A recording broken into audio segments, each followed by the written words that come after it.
जब धृतराष्ट्र को अपने पुत्र दुर्योधन से मोह हुआ तो उनके अंदर पांडवों के प्रति प्रेम मर गया, पांडवों से द्वेष हो गया। एक तरफ अगर मोह है, दूसरी तरफ द्वेष जरूर हो जाता है। एक सासू की दो बहुएं हैं, अगर सासू किसी एक बहू से मोह करती है तो दूसरी बहू से भीतर भीतर फिर उसको द्वेष हो जाएगा, नफरत हो जाएगी, फिर वो भेदभाव का बर्ताव करेगी। जिससे मोह होगा उसके लिए चुपके से खोया अलग से निकाल कर रख देगी, ले तू खा ले। और जिससे मोह नहीं होगा उससे कहेगी अरे खोया तो पहले खत्म हो गया है, बचे ने, और चुराई के धर दिया है दूसरी बहू के लिए चुट्टी सासू। ये दोनों बहुओं के बीच में भेदभाव की दरार पैदा करती है। याद रखना, खाने पीने की कोई भी चीज़ हो उसमें कोई खास बात नहीं है। आप खोया खाइए, बर्फ़ी खाइए, रसगुल्ला खाइए, समोसा खाइए, घाटी से उतरने के बाद माटी है। और आप दूसरे को खिलाइए तो सोना है, खुद खा लोगे माटी हो जाएगा, दूसरों को खिला दोगे सोना हो जाएगा। सासू का स्थान, ससुर का स्थान, माता पिता का स्थान, गुरु का स्थान, ये दूसरे भगवान का स्थान होता है। इनको प्रेम दृष्टि रखना चाहिए और समदृष्टि भी रखना चाहिए, सबका ख्याल करना चाहिए। सभी बहुओं का ख्याल रखो, कोई कम बुद्धि की होगी, सभी शिष्यों का ख्याल रखो, कोई अधिक बुद्धिमान होगा, कोई कम बुद्धिमान होगा, लेकिन प्रेम तो सभी का है। सभी शिष्य सुखी रहें, सबको व्यवस्था मिले, सबको सुविधा मिले, सभी बहुएं खुशहाल रहे। हे सास ससुर, हे माता पिता, हे गुरुदेव, अब आपका वक्त सबको आशीर्वाद देने का है। अब आपको सबके ऊपर कृपा की दृष्टि रखना है। अब कुछ करने का वक्त जा चुका है, बस सबके लिए शुभकामना कीजिए और सबको संस्कार दीजिए। माता पिता के दिए हुए संस्कार बहुत काम आते हैं। मुझे याद है बचपन में हमें सिखाया जाता था, होली दिवाली में संपूर्ण गांव की महिलाओं के और बड़े लोगों के पाँव छुओ जाकर। तो गांव की आबादी करीब करीब 600-700 थी, सबके पाँव छूने में भी 2 घंटे 3 लग जाते थे।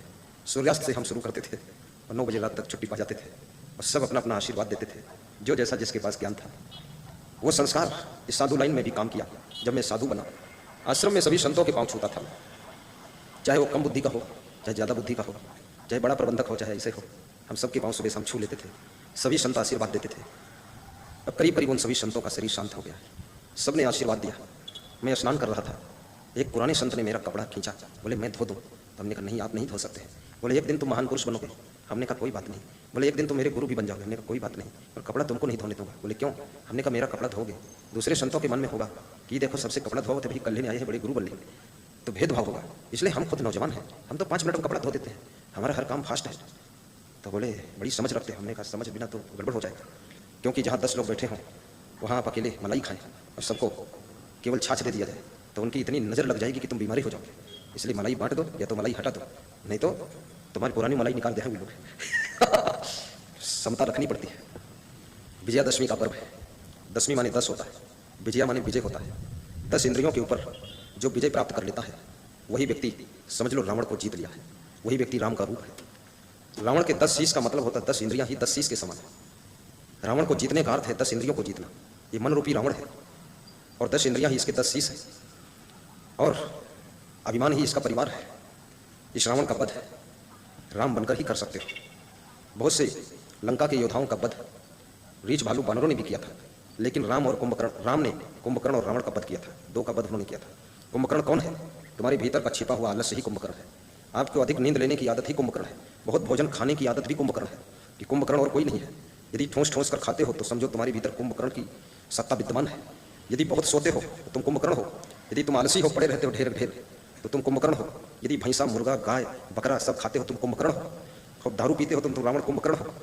कुंभकर्ण और कोई नहीं है। रावण मन में चंचलता है, विषयासक्ति है, यही रावण का रूप है। बिना विवेक के काम करना ये रावण का रूप है।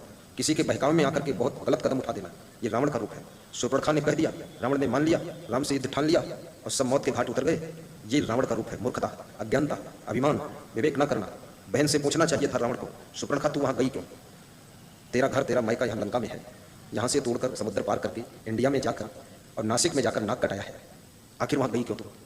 तो एक थप्पड़ उसको लगाना चाहिए था। तो उसको कुछ नहीं कहा, बस उसने बताया, लड़ने के लिए तैयार हो गया। आप अपने बेटे के कहने से किसी से लड़ाई मत करिए। यदि आपके बेटे की गलती है तो उसको सजा दिलाइए, बेटी की गलती तो उसको सजा दिलाइए। हमारा बेटा, हमारी बेटी, हमारी बहू है, हमारा शिष्य, लेकिन गलती करता है तो सजा उसको मिलनी चाहिए, ना कि उसकी तरफ से लड़ने के लिए आप चले जाइए। यदि उसकी तरफ से आप लड़ेंगे तो उसका मनोबल और बढ़ेगा, वो और बिगड़ेगा और विनाश होगा, क्योंकि लड़ाई अन्याय की हो रही है, इसमें न्याय नहीं है। कभी भी आपका बेटा दारू पीकर किसी को गाली दे और कोई उसके 2 जूता मारे तो जूता मारने वाले को रात में मिलो, भाई तो 2 क्यों मारा? 200 मारना चाहिए था। कल 198 और लगाओ इसकी ऐसी तैसी बेईमान की, क्योंकि तुम 2 जूता मारोगे तो तुम्हारा बेटा जहर खा सकता है, तुम्हारी पत्नी तुम्हारा गला दबा सकती है, क्यों बेटे को मारा? लेकिन पड़ोसी अगर 20 जूता मारेगा तो पत्नी कहेगी भैया दारू ना पियो, देखो 20 जूता मारेगी, क्या कर लेगी, इसलिए दूसरे से मरवा दो, ठोक दे कस के, बढ़िया भैया दिमाग ठिकाने आएगी। ये सुधार के तरीके बताता हूँ। आपका बेटा गलती करे, पुलिस में फंस जाए, अलर्ट हो जाए, जेल जाने दो, पुलिस वालों को 10,000 दे दो चाय पीने के लिए, कहीं तो 10 महीना छूटना नहीं चाहिए, अगर छूट गया तो 1 रुपया नहीं दूंगा, और इसके 10 लाते मारो बेईमान के। एक बार की ठोकाई में जिंदगी भर सही हो जाएगा, अन्यथा अगर उसको बचा लिया तुमने 20,000 देकर तो जिंदगी भर तुमको ठोकेगा, वो नालायक, वो रावण बनेगा। इसलिए उसकी ठोकाई करवा दो, अब कूटा जाए खूब, क्योंकि समझदार ज्ञान से सुधरता है और ना समझ आदमी थोड़ा ठोकने से सुधरता है। धर दंडम विकारिशु, गलती करने वाले को जब दंड मिलता है तो उस गलती करने वाला का भविष्य और भाग्य सुधर जाता है, और जब दंड नहीं मिलता तो उदंड हो जाता है, और उदंड होकर के फिर या तो सुपर्णखा बनेगा या तो दुर्योधन बनेगा।